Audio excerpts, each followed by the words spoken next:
Now, let me tell you about the kind of man the world desperately needs right now. He was a doctor. He was living in Berlin, Germany, and the year was 1942.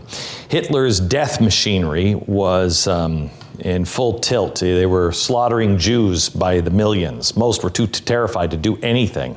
I didn't understand this when I first went over to Poland, and they were talking about how they were just arresting Jews out in the street. And I said, well, there's windows here. What happened to all these people? Why didn't they look out? You would be killed if you even moved the curtain to be able to look out. Remember those pictures that we saw in Boston where we had our own FBI snipers looking at the windows? Somebody looked out. That was the kind of situation it was in. You don't look at the windows pretty soon. If you provided a Jew with any food, you'd get arrested, you'd be tried, and then you and your whole family would be killed. The consequences were very, very clear, and they were frightening. So when it came time for a Nazi sweep of Berlin, tensions extremely high. Any Jew found hiding or living in the city would be deported. In other words, they'd be sent away to die in a concentration camp. Well, that's where we meet 21-year-old Anna Boros Gutman. Her mother and her grandparents shook with fear, along with Anna.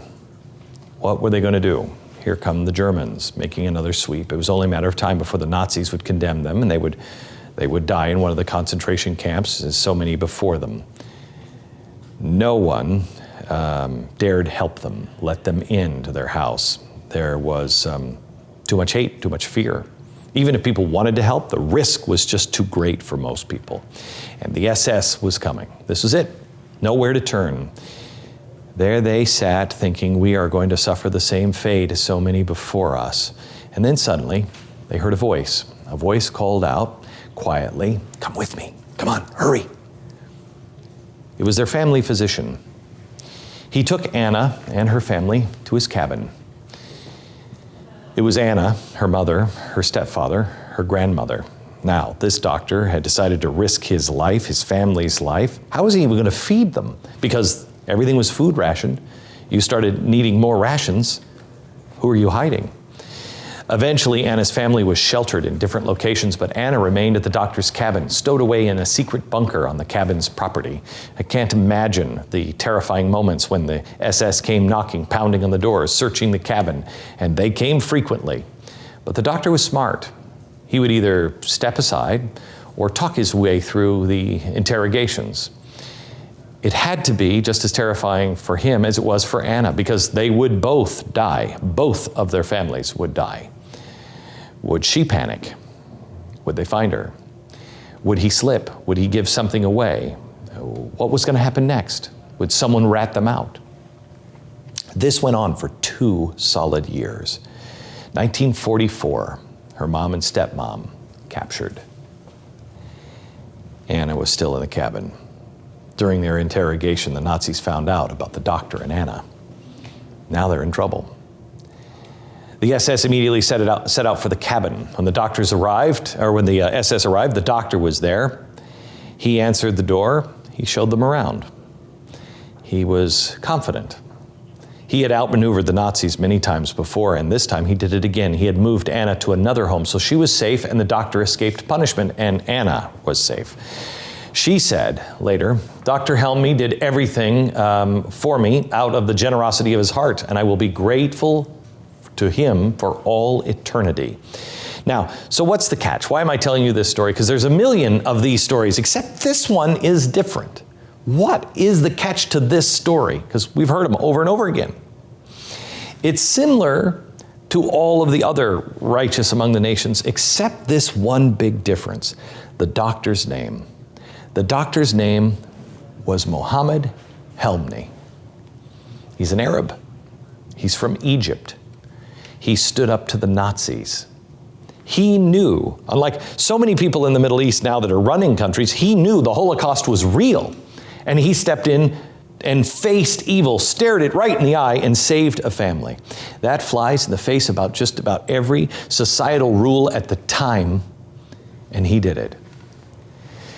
Well, he has been inducted as one of the righteous among the nations. Dr. Helmy, the first Egyptian. In fact, he's the first Arab to be named part of the righteous among the nations.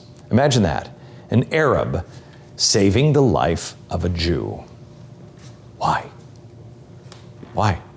This isn't likely in most places around the globe, even today. But boy, could the world, especially the Middle East, use a dose and read a little bit more about people like Dr. Helmley. Instead, we have the opposite. Why did he do it? Because he knew principles and values. It wasn't about even his own self-interest. It wasn't about the interest of his race. It was about principles and values. He knew this was wrong. Unfortunately, when he passed away in 1982, Yad Vashem had to track him down, or track his family down, and ask the family to come in and accept the award at Yad Vashem. They found 3 of his descendants living in Cairo. When they finally got in touch with them to present the award, the family declined it. They said, quote, "If any other country offered to honor Helmley, we would have been happy with it." How sad that is, the incredible legacy this man left for his family. Peace, love, self-sacrifice. Look beyond your own personal interest. Look beyond the interest of your country. He risked his own life because he believed and was motivated by his values that I would imagine sounded a little bit like ours, that all men are created equal and endowed by their Creator with certain inalienable rights. If he were motivated by his own interest, he wouldn't have saved anyone. It would have been too risky. Everyone should know this story. Everyone should know this story, especially in the Middle East. So the kids would follow that example. They would know that the Holocaust was real and that an Arab did indeed save a Jew.